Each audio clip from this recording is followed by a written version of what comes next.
Em um mundo devastado pela guerra, onde a paz foi destruída e a humanidade extinta, uma última esperança surge das profundezas da desolação. Jeong Seo-won, o único sobrevivente de uma cataclisma batalha entre divindades e demônios, encontra uma chave para mudar o destino de todos, a ampulheta de Cronos, capaz de reescrever o passado. Sua missão é simples e clara: voltar no tempo, impedir a Grande Guerra, escalar a imensa torre e destruir os invasores que destruíram o mundo, como conhecemos. Mas com o poder da ampulheta em suas mãos, será que ele conseguirá evitar o fim? Não sei de nada, não sou. Mano. Ou será apenas mais uma tentativa fadada ao fracasso? O que acontecerá quando os limites do tempo forem testados? Prepare-se para embarcar nessa jornada épica, onde cada escolha pode alterar o destino, e a torre será o pacto de sua redenção. Mas antes, peço de coração que deixe seu like se você chegou até aqui, né?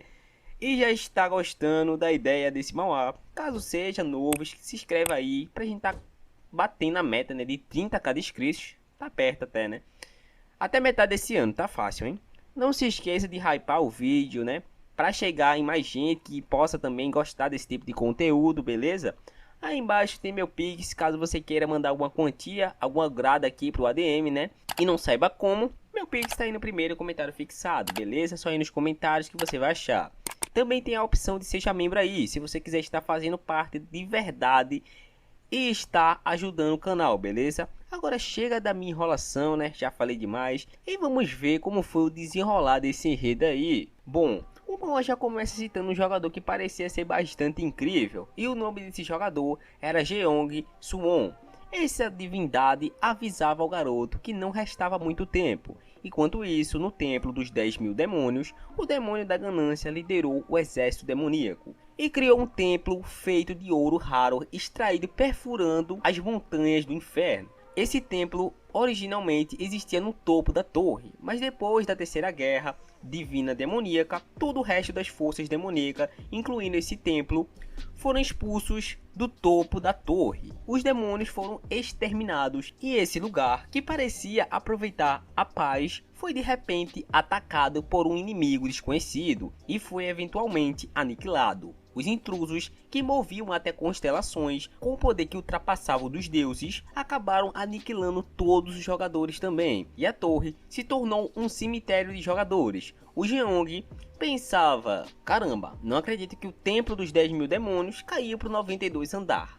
Mas graças a isso, agora tenho a chance de virar o jogo. O que estou procurando está escondido aqui, o famoso cofre Mamona. Se eu conseguir voltar no tempo... Nisso, o jogador Jeong recebe uma mensagem do sistema alertando que ele havia conseguido entrar no templo. Era a primeira vez que o jogador entrava no templo dos 10.000 demônios, e ele era quem tinha atingido esse feito, tanto quanto histórico. Ele tinha entrado no reino dos deuses como humano. O sistema avisava que ele tinha conseguido esse feito incrível também.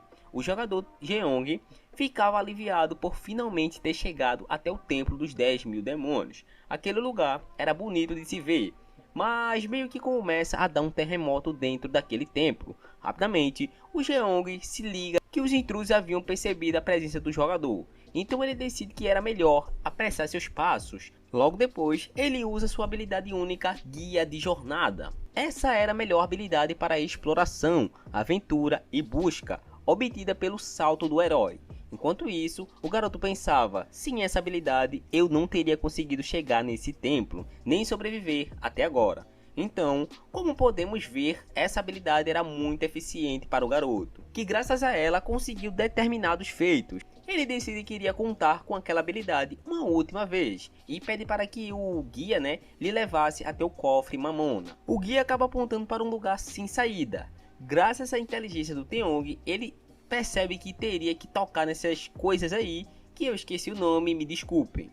Quem souber comenta aí para eu me lembrar. Então ele acaba tocando e logo em seguida abre uma passagem secreta.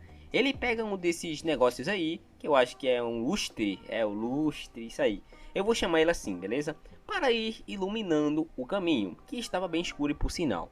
O Jeong percebe que tinha um espaço gigantesco naquele lugar. ele acaba descendo essa escada até chegar nessa porta enorme. Chegando nela, ele tinha quase certeza que aquele era o lugar onde o cofre estaria guardado. E por sorte, ele nunca pensaria que essa chave serviria de alguma coisa. Mas ele acabou agradecendo aos Felches, mesmo lhe irritando só de pensar todas as vezes que ele lascou o Teong.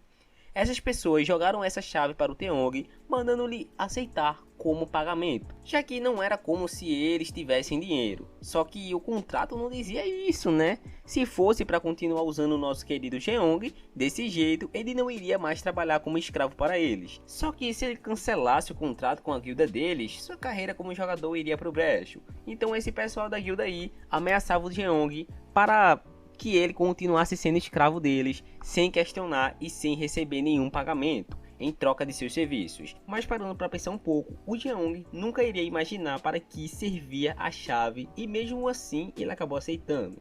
Parceiro, depois de abrir aquela porta com a chave dourada, ele acaba encontrando uma sala completamente cheia de tesouros. Tudo que vocês imaginarem de ouro tinha naquela sala. Ele então vai lá dar uma olhada nas coisas que tinham naquela sala, né?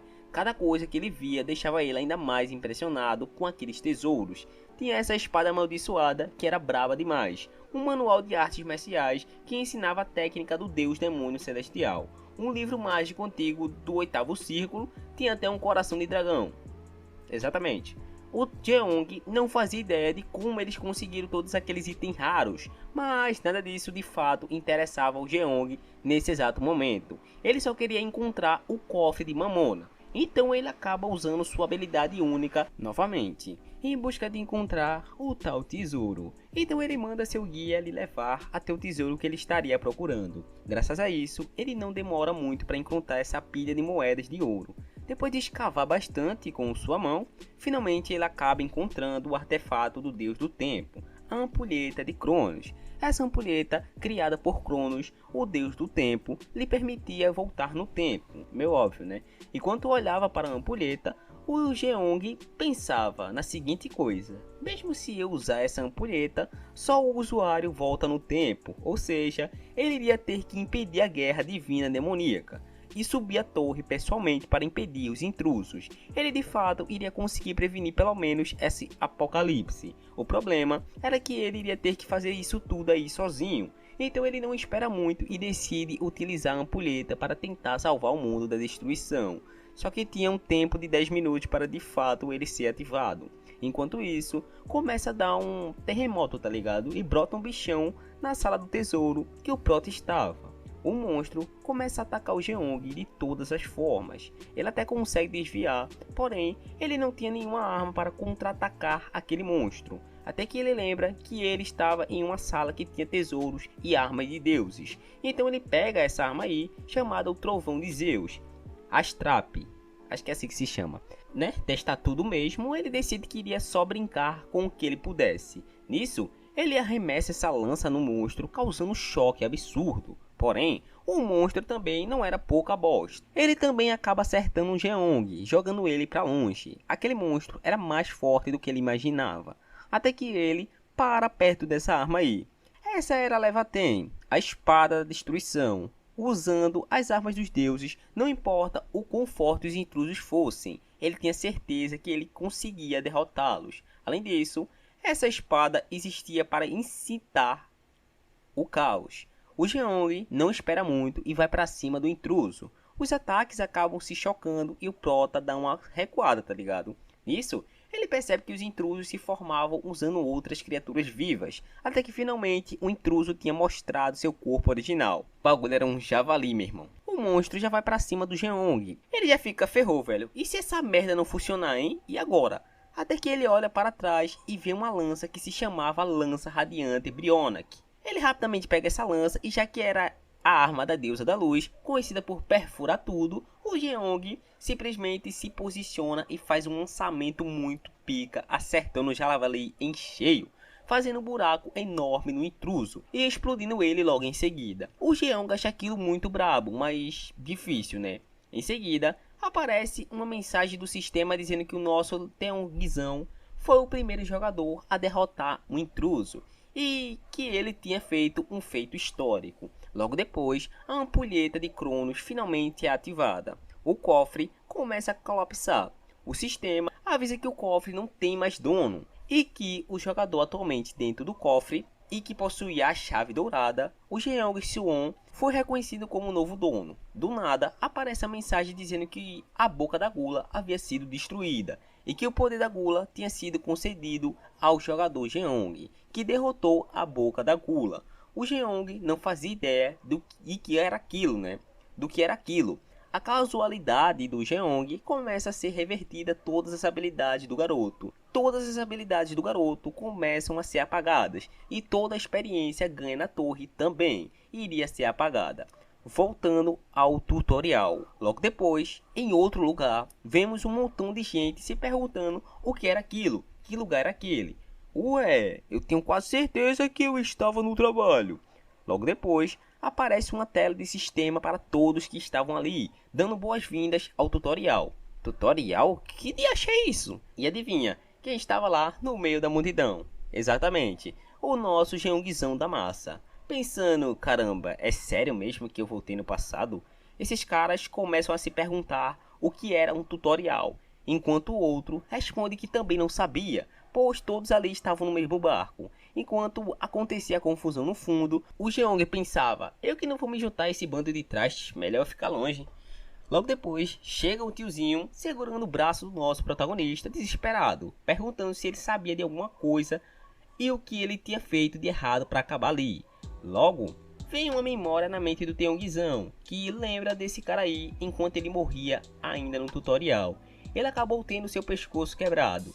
Tentando amenizar a situação, o Jeong manda o tiozinho se acalmar, mas ele fica eufórico, perguntando como que ele iria ficar calmo em uma situação como essa, já que eles tinham sido arrastados para lá sem nem mesmo saber o motivo. Eu só vou dizer mais uma vez, senhor, fique calmo. Eu tô calmo! Esse tiozinho chato pra caramba começa a perguntar se aquilo era algum tipo de pegadinha e onde estavam as câmeras. O Teong percebe que não importava o que ele falasse naquele momento, ninguém iria escutar ele. Assim que começassem as ondas, as coisas iriam se estabilizar. Em seguida, aparece o sistema avisando que o tutorial estava prestes a começar. No capítulo 1, Adaptação. O tempo da primeira onda de monstros era de 4 minutos e 21 segundos. Essa tela de sistema aparece para todas as pessoas que estavam ali. O pessoal fica tremendo de medo, se perguntando como assim? Onda de monstros. Enquanto isso, o Jeong vê a tela do sistema e percebe que tudo continuava exatamente como antes. Mas tinha algo que o nosso protagonista não tinha percebido na época. Hoje ele percebe o quão sérios são seus atributos. Rapidamente, o Jeong percebe que ele possuía algumas autoridades, mas ele não sabia para que servia, até que ele lembra das mensagens que o sistema estava emitindo enquanto ele estava prestes a ser mandado de volta para o passado. Na hora, ele não tinha entendido, mas isso significa que ele agora podia usar esse poder também. Nisso, ele abre esse baú, que era o cofre da ganância, né? Abrindo esse baú, ele consegue ganhar essa respiração de dragão de fogo, esse Mjolnir, o famoso martelo do Thor, né? E para completar, essas artes marciais do demônio celestial. As artes marciais que foram passadas ao longo das gerações dos líderes do culto demoníaco. Com essa autoridade, o Jeong poderia ter a força suficiente para lutar. Logo em seguida, a primeira onda de monstros estava prestes a começar. As pessoas já começam a ficar nervosas se perguntando o que eles iriam fazer, né? Logo, começa a aparecer lobos. Rapidamente, esses lobos começam a ir para cima das pessoas. Essas pessoas começam a correr em sentido contrário dos monstros, mas logo eles percebem que estavam encurralados. As pessoas já começam a pensar que iriam morrer ali mesmo, até que o nosso protagonista diz que se eles não quisessem morrer ali, eles iriam ter que usar suas próprias forças para lutar contra aqueles monstros. Nisso, esse tiozinho aí, que eu não julgo ele, beleza? Ele simplesmente mete a mão no ombro do Teong e fala: você tá de sacanagem comigo, mulher, que você não tá vendo a situação em que estamos não? Segurando o Jeong, pega a gola da camisa dele e fala: como espera que lutemos contra essas coisas sem armas? Você por acaso enlouqueceu para estar dizendo algo assim? Logo em seguida, aparece esse grandão aí perguntando ao tiozinho se ele tinha algum plano melhor, porque pelo jeito que ele estava falando, era quase certeza que era isso, né? Esse cara se chamava Kang. O plano do Jeong era simplesmente ele iria lidar com esses monstros enquanto o resto só precisava cuidar da defesa. O Kang rapidamente concorda com o Jeong, né? Mas mesmo concordando com ele, ele queria saber como que ele iria fazer para lutar contra aqueles lobos sozinho. Em seguida, o Jeong abre o cofre da ganância e usa uma habilidade chamada Artes Marciais dos 10 Caminhos, uma técnica básica com as pernas focada no ataque, do culto Shaolin. Rapidamente, o Jeong vai para cima dos lobos e já acerta uma bicuda nele aí, jogando ele para longe. Nisso, os lobos começam a ir desesperados para cima do Prota. Ele também não espera muito e já lança uma rasteira no ar, fazendo esse estrago gigantesco aí, jogando os lobos para longe.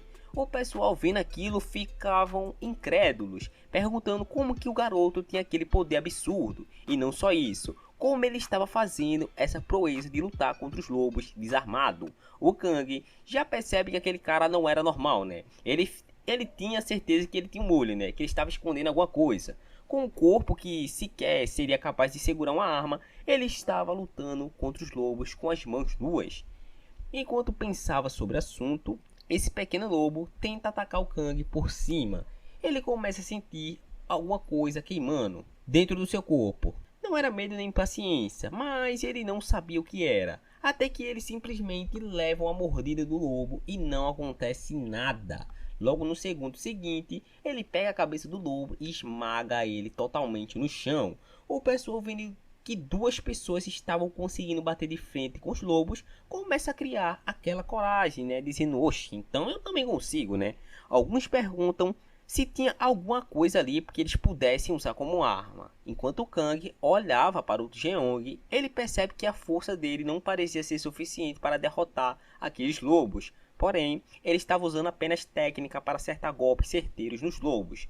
O estilo de luta do Jeong era completamente diferente do Kang, e por isso ele queria lutar ao lado do nosso protagonista. Depois de derrotar bastante lobo, o Jeong acaba cansando um pouco, né? Ele acaba ficando ofegante e percebe que aquele corpo era fraco demais para lutar como ele estava acostumado. Nisso, quando o Jeong menos espera, ele começa a sentir um sentimento estranho, como se de repente alguma presença poderosa estivesse olhando fixamente para ele.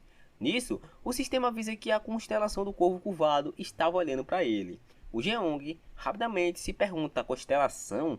Esse tal Corvo Curvado aí não era o dono original do cofre da ganância? Exatamente aquele cofre que o Jeong estava em posse. E essa pessoa era o Mammon, tá ligado? O Jeong começa a ficar nervoso, pois ele não sabia se o deus Mammon teria reparado que ele havia usado seu poder. Porque se caso o deus descobrisse que ele havia usado o item do armazém sem permissão, ele não iria ficar calado por muito tempo, tá ligado? O Prota começa a pensar no que eles deveriam fazer, se ele tinha que esconder seu poder ou algo do tipo. Só o fato dele ter usado o seu poder sem permissão não seria surpresa se ele fosse punido ali mesmo. O cara mal conseguiu voltar ao passado e já ia jogar no Vasco, tá ligado? O sistema começa a alertar o que o Corvo Curvado estava fazendo. A primeira notificação é que o Corvo Curvado descobriu os traços de casualidades distorcidas ao redor do Jeong. Ele também concordava e se lembrava da existência da ampulheta e, para completar, ele ainda sorriu para o Jeong. O Prota fica totalmente surpreso e perplexo. O cara achou que ele iria ser mandado de arrasta, mas pior que não. Ele sabia que o Jeong tinha usado a ampulheta e mesmo assim não reagiu. Provavelmente ele já sabia de tudo. Era suspeito o Corvo Curvado não ter nenhuma reação, mas é praticamente como se ele tivesse lhe dado uma permissão, né? Se esse fosse o caso, o Prota não iria precisar mais ficar preocupado em usar sua autoridade. Então, já que tudo estava ao seu favor, o Jeong decide dar uma olhadinha na sua próxima autoridade, que era a autoridade que tinha sido lhe concedido após ele subjugar a boca da gula. A autoridade que precisava designar um alvo para usar essa habilidade. O Jeong fica sem entender como assim designar um alvo, apesar de que não tinha alguém para ele testar essa autoridade, apenas corpos de lobos mortos. Então ele se pergunta se essa habilidade funcionava em mortos e decide testar. Ele estende sua mão para o corpo do lobo e lança sua autoridade. Essa habilidade da gula cria vários corpos possuindo apenas dentes e simplesmente corpos não, né? No caso acho que é Ah, dane-se, é corpos mesmo, tá? Se não for, vocês podem me corrigir aqui nos comentários, beleza? Bom, esses corpos possuem apenas dentes e simplesmente devoram o corpo daquele lobo, nem deixando os ossos, meu parceiro. Após devorar os lobos, nutrientes tinham sido absorvidos e com isso ele ganhou um aumento de força e de agilidade. O Jeong fica impressionado, pois com apenas um corpo, seus status aumentaram bastante. Então ele pensa, se eu puder usar essa autoridade livremente, vou poder levar minhas habilidades físicas ao limite em pouco tempo. Mas aí ele lembra que nem o deus da ganância, né, o Beelzebub, o deus demônio da gula também existia. Será que ele percebeu também? Ele começa a pensar se ele teria ficado empolgado demais e usou sem pensar, até que o sistema avisa que a constelação do príncipe faminto havia parado de mastigar a coxa do lobo e parecia assustado. O Jeong já tranca o rabo, né, pensando, ferrou, agora eu vou ir dessa pra uma melhor. Tem pra onde correr não. O Beelzebub era um demônio poderoso também. Ele não podia depender da sorte 2 vezes seguidas, até que o sistema avisa a constelação Príncipe Faminto abra sua boca como se fosse dizer algo, mas ao invés disso, enfia mais carne em sua boca. O Jeong fica com uma cara de merda, tá ligado? Eu sou uma piada pra você? Logo depois, ele pensa, um deus demônio de uma facção maligna, um dos mais fortes, tá perdendo a cabeça por causa de uns pedaços de carne podre? Esse cara tá passando fome por acaso, meu parceiro? Se esse for o caso, então isso é vantajoso para minha senhoria, já que ele estava morrendo de fome, então o Jeong decide deixar ele comer o quanto ele quisesse. Então o garoto usa sua habilidade da gula e devora todos os corpos dos lobos mortos que estavam ali. Depois disso, o sistema avisa que o príncipe faminto estava comemorando pelo banquete repentino. O Jeong fica feliz, pois o seu plano tinha funcionado, mas mesmo absorvendo os nutrientes de vários lobos, dessa vez foi diferente da primeira vez com menos quantidade. A força e a agilidade aumentou muito pouco dessa vez. O Prota percebe que os aumentos estavam ficando cada vez menores, mas confessa que isso não era um problema, já que seu objetivo no momento não era aumentar seus status. Em seguida, o garoto olha para o céu e pergunta se o deus Beelzebub não tinha ficado satisfeito ainda. O príncipe faminto responde, babando, dizendo que isso era apenas a entrada. O Jeong já esperava por isso, e com essa resposta concluía o seu treinamento, ou melhor, a negociação. Depois de todo o caos, todos conseguem derrotar os lobos. Aquele pessoal todo começa a comemorar. Finalmente todos, exatamente todos, conseguiram sobreviver ao tutorial do primeiro capítulo. E como recompensa, todos os participantes recebem 50 pontos. Enquanto isso, no fundo, o Jeong percebe que ninguém havia se machucado. Antes de sua regressão, acabou ocorrendo algumas casualidades. Ele ter lidado com mais da metade dos monstros provavelmente afetou essa nova linha do tempo. O ranking de contribuição individual estava com o Jeong em primeiro lugar com 200 pontos. O Kang estava em segundo com 80 pontos. E o terceiro lugar estava Yu Seon-ha com 40 pontos. O Jeong fica satisfeito com sua pontuação. Durante o tutorial, os pontos de contribuição individual acumulavam. Quanto mais pontos, melhores as recompensas por passar o tutorial. Suas chances de ser escolhido por uma constelação também aumentavam bastante. Naturalmente e obviamente, o objetivo do Jeong era se garantir no primeiro lugar. Mesmo passando da primeira onda com segurança, uma coisa ele havia percebido, que ele precisava de uma arma o mais rápido possível, pois se ele usasse uma arma do Armazém Mammon, com status menores do que os níveis humanos comuns, esse certamente seria o seu limite. Então, ele precisava usar armas para compensar os seus limites, mas o problema era que não tinha nenhuma arma decente ali. Nesse caso, ele decide que iria procurar algo na floresta para aumentar seus status e encontrar algo útil. O Jeong começa a se direcionar para a floresta, então ele pensa, com o aumento dos meus status, devo conseguir desbloquear melhores tesouros do Armazém Mammon. Porém, todo protagonista fodão precisa de uma waifu daquele modelo, né? Da melhor forma. Daí, quando o nosso garotão menos espera, alguém grita, mandando ele esperar um segundo, perguntando para onde ele estava indo sozinho. Ela começa a correr na direção do Jeong, que percebe que aquela voz era familiar. Até que ele lembra que aquela garota era a Yu Seon, que era conhecida como Redemoinho antes de sua regressão. o nosso garotão não lembrava de todo mundo ali, mas do jeito nenhum ele iria esquecer dessa mulher. Ela estava ficando famosa até nos andares superiores da torre, junto do Kang Han, o que era natural, né? Afinal, ela era uma das melhores na torre. Bastante ofegante, ela chega até o Jeong perguntando para onde ele estava indo sozinho. O Jeong fica apenas observando a garota enquanto pensava que isso era bastante problemático. Cada minuto era crucial agora que o tutorial havia de fato começado. Ela fica pistola, né? Perguntando se ele estava surdo. Mas ele não tinha tempo nem luxo para lidar com a gastosa no caso, né? Agora, logo depois, o Prota responde que ele iria apenas dar uma olhada na área, já que ficar ali não ajudava em nada. Porém, a garota confronta o Jeong dizendo que em vez dele ficar andando por aí sozinho, era melhor eles se reunirem e discutirem primeiro em como lidar com a próxima onda. Muito obrigado, Renan. Mas o Jeong não concorda nada com essa sugestão da garota, dizendo que não iria adiantar nada se eles simplesmente só se reunissem e discutissem. Ela fala que isso pelo menos diminuiria a ansiedade do pessoal, mas ele não tinha tempo para isso agora. Como ele não podia explicar de uma maneira detalhada agora, ele pergunta o que exatamente ela estava planejando para diminuir a ansiedade das pessoas. E mesmo assim que a segunda onda começasse, eles só iriam ficar escondidos de novo. Do nada, ela dá um gritão dizendo que eles não faziam ideia de quando aqueles lobos iriam aparecer novamente. E era perigoso ele andar sozinho. Até que aparece a tela do sistema para eles, avisando que o tempo restante até a segunda onda de monstros era de 3 horas. Então rapidamente, o Jeong se direciona para a floresta e manda a garota voltar para dentro. E diz que era melhor ela prestar mais atenção na tela do sistema agora. Enquanto ela esperava o tempo da segunda onda, ele manda ela organizar aquela discussão que ela tinha falado no início. Além de dar uma dica para ela também, dizendo que se fosse ela, né, ele iria procurar um galho forte ou alguma coisa do tipo. Logo depois, o Jeong sai matando mais monstros, né, mais lobos, e usando sua autoridade da gula para aumentar seus status. Nisso, o sistema avisa que ele não podia mais absorver nutrientes da mesma entidade, já que a constelação estava cansada da mesma carne. Mas o bom é que o Jeong já esperava por isso também. O cara é um Itachi da vida, tá ligado?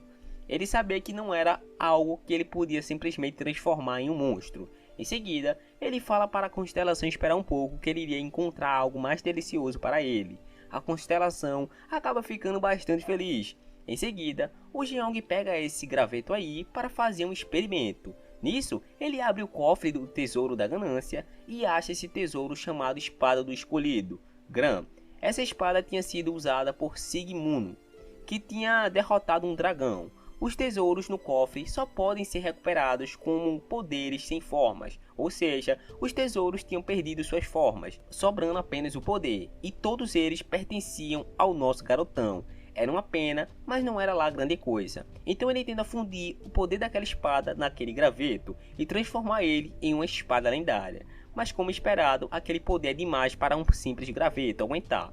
O poder é tanto que acaba fazendo o graveto desaparecer, além de também queimar a mão do nosso protagonista. Isso significa que esse poder não afetava apenas o objeto, mas sim nosso protagonista, já que antes era o básico das artes marciais que ele havia usado. Ele conseguiu adaptar de algum jeito, mas se ele tivesse usado algo mais forte, tipo o bafo do dragão de fogo, ele teria virado cinzas. Além do mais, a autoridade da ganância não podia ser usado por mais ninguém além dele. Ele estava se perguntando se era possível para outros usarem esse poder, mas ele descobriu isso enquanto usava o tesouro inútil em um lobo. Se esse fosse o caso, não iria ter tanto tesouros ali que o Jeong pudesse usar. Por enquanto, a única opção dele era aumentar suas habilidades, ao ponto que ele pudesse lidar com os tesouros. Não tinha muito que ele pudesse fazer. Ele iria ser obrigado a achar uma arma. E mesmo que ele procurasse nessa floresta inteira, ele não iria achar nada adequado. Essa seria uma ótima hora de ter um guia, né? Até que ele tem uma ideia, e mesmo que fosse um pouco vagabundinha, ele iria dar uma chance para esse item. Então ele abre o cofre da ganância e usa esse item chamado Focinho do Nou. Com isso ele iria conseguir localizar sua presa a quilômetros de distância. Depois de usar esse item, ele consegue sentir um cheiro de ferrugem de longe. Então ele começa a correr na direção do cheiro. Enquanto isso, a constelação falava com o Jeong choramingando 2 vezes, como se fosse um erro. mas na verdade era só a constelação que parecia uma criança mesmo.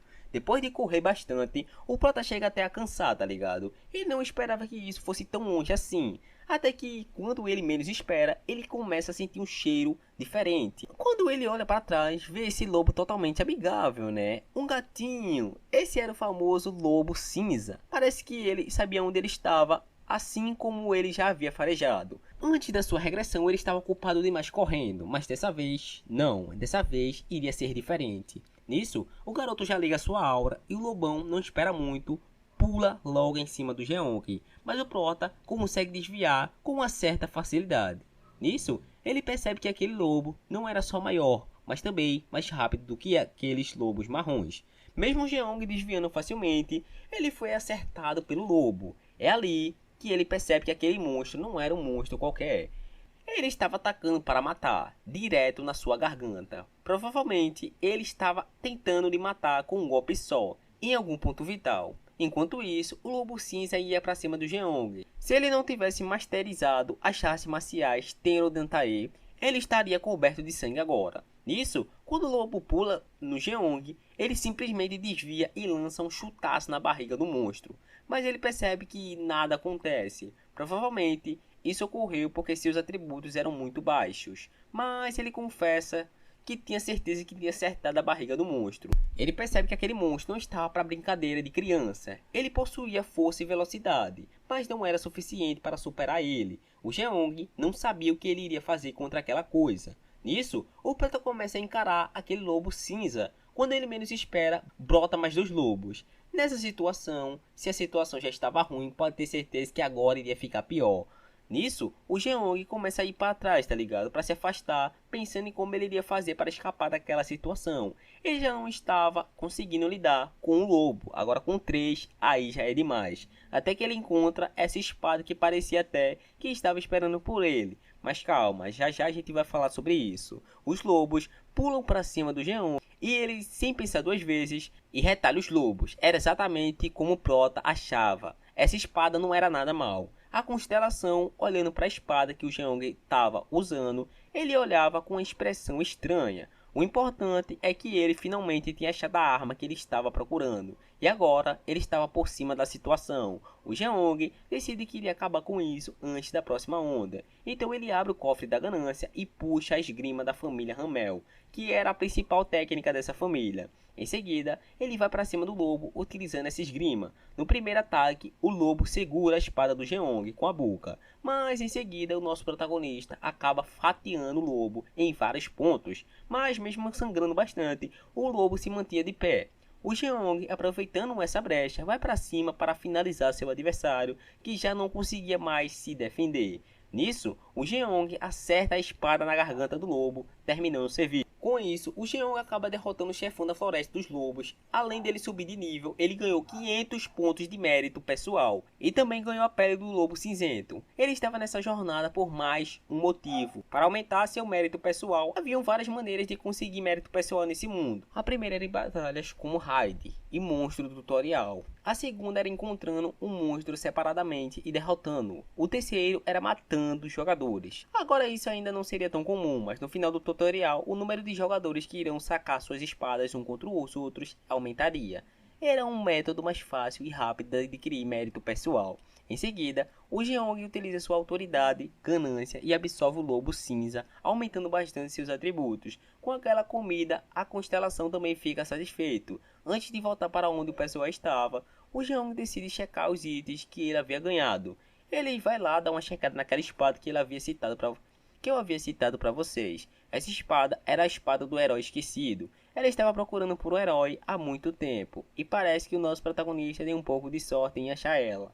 Também tem a pele do lobo cinzento que, se o Jeong utilizado do jeito correto, ele iria conseguir evoluir esse item para o rank D. Depois de dar uma olhada nos itens, até a constelação acaba provando a espada do Jeong. Nisso, ele decide que estava na hora de voltar. Chegando lá, ele vê que o pessoal já estava lidando com a segunda onda de monstros e ele fica impressionado com a evolução das pessoas. E aqui fechamos o nosso querido recap. Mas antes, vamos deixar uma metazinha de like. Se bater 400 likes nesse vídeo, eu trago a parte 2, beleza? Se você chegou até aqui e ainda não deixou o like, pera aí, meu irmão, tu só deve estar de sacanagem, velho. Deixa o like, meu irmão, para tu receber a notificação dos próximos vídeos. Toda vez que sair vídeo novo, você vai receber, beleza? Eu tenho certeza que você gostou desse vídeo. Aqui embaixo, além do nome do Mauá, nos comentários também vai estar meu Pix, que você pode estar fazendo de qualquer valor, já vai estar ajudando pra caramba. Caso queira se tornar um membro aqui também, tem benefícios exclusivos, como vídeos exclusivos para os membros, é só você estar clicando em Seja Membro, ou no primeiro link que está na descrição, beleza? Bom, eu vou ficando por aqui, espero de verdade que vocês tenham gostado, fiquem com Deus e até o próximo. Eu só vou dizer mais uma vez, senhor, fique calmo. Eu tô calmo.